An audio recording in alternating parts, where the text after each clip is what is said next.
Hi beautiful friends, my name is Jacqueline Rose and this is my channel about everything spiritual, and today I'm going to be talking about dreams. I was driving in my car and I had this video idea to create a video, and all of a sudden I got ringing in my ear. So I get psychic symbols from angels when it comes to clairaudience, and ringing in my ear is one of them. And then at the same time a car drove by that said 777 on it, which was an indication that I needed to create this video for somebody out there.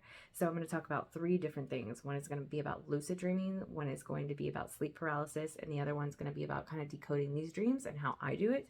This is all from my own experience. So first off, lucid dreaming is when you become conscious that you're in a dream while you're in the dream. And I've only had this happen to me probably 3 or 4 times. And the first time was I was really stressed out about money. My car broke down and it was going to cost me a lot of money, and I was freaking out, and I prayed to my angels. I took a shower and I prayed to my angels to give me a sign that everything was going to be okay, and I went back to sleep. Okay, keynote right there. If you want to try lucid dreaming, or you want to do it again if you've already done it, if you wake up from sleep and then go back to sleep, you have a higher likelihood that it will happen. Also, setting your intentions. Setting your intention that you want to have a lucid dream, because it's really cool. If you realize that you're in a lucid dream, you can go flying off to worlds. You can control the dream world. It's like a movie inside your head that you can control, but it takes a little bit of maneuvering, and I have not mastered it, so I'm just telling you from my experience. So my dream was this was the first time that it happened, that I was by this rectangular pool and everything was a little bit of pink. And you want to take some of these things. I'm going to tell you about this at the end, about taking colors and symbols and things from your dreams to decode them. So I was doing a yoga pose at the end of this pool. That was a really hard yoga pose that there's no way that I could do. And then I did this crazy little flip and I jumped to the pool, and instead of swimming, I was floating. And that's when I realized I was in a dream, because I could feel it. Like my body felt like it was floating. And I was like, what is going on right now? Why do I feel like I'm floating? Where am I? Oh, I'm in a dream.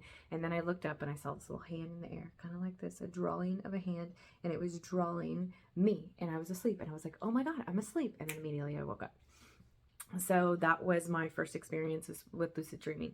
Now, how I kind of decoded that for me was that this yoga move was really hard, but I was able to do it. And then once I did it, I was coasting, I was floating.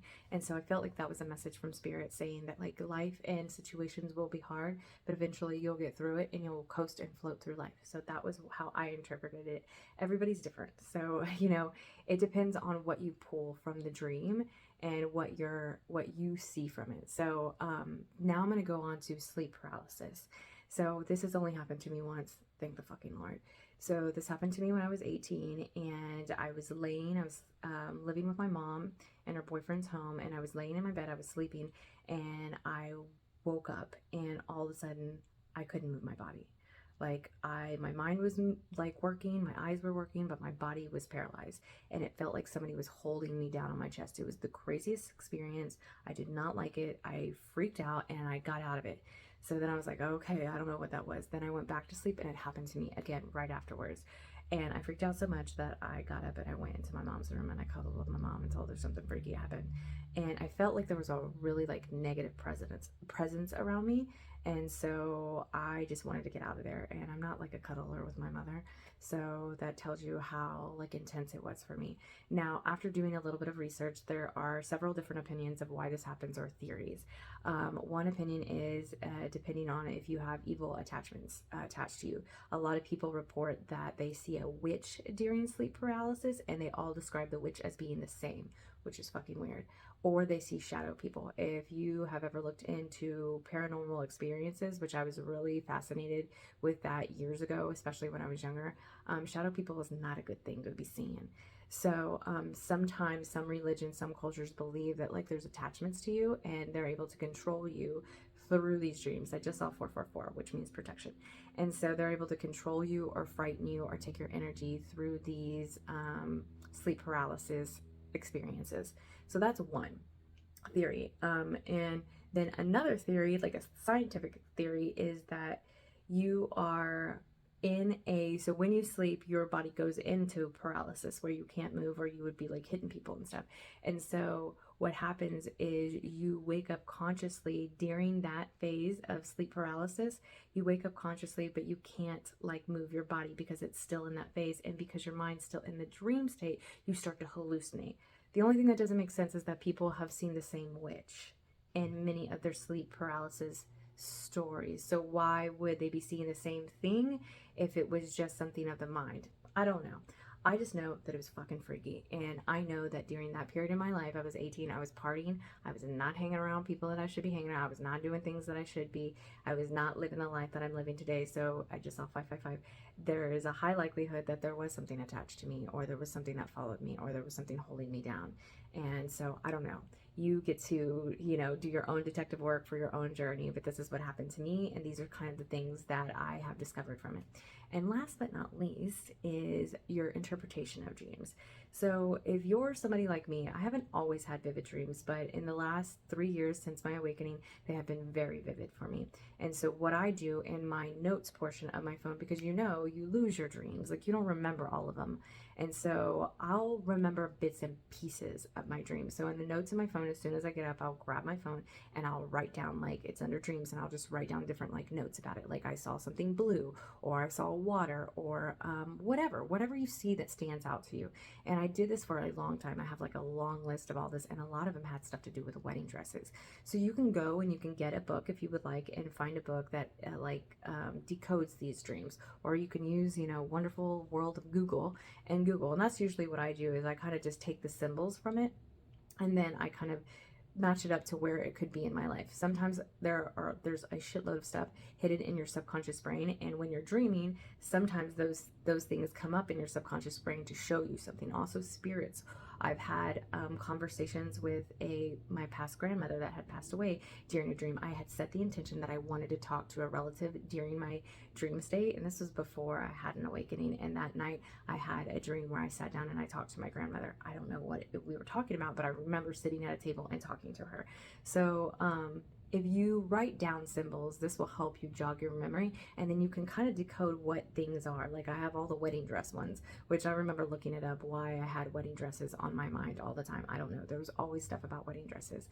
I had a dream happen to me last night, and this was the decoding I had. I had a dream that my son, and this would be something subconsciously that's bringing it back into my reality now. My son was very small, maybe 3, 4, or 5, and he was putting his hands around, like I was holding him like this. He had his, legs around my waist and his arms around my neck, and I was holding him, and I walked into another room. In another room, there was a version of my son that is the age now. And as I said, come with me, and as both versions of my son were walking with me and I was holding them, I started to cry, and it makes me emotional right now.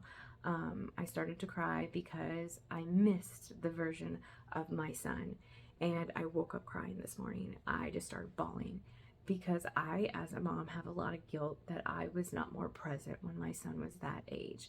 I was so much in my head. I had none of the insight that I have now.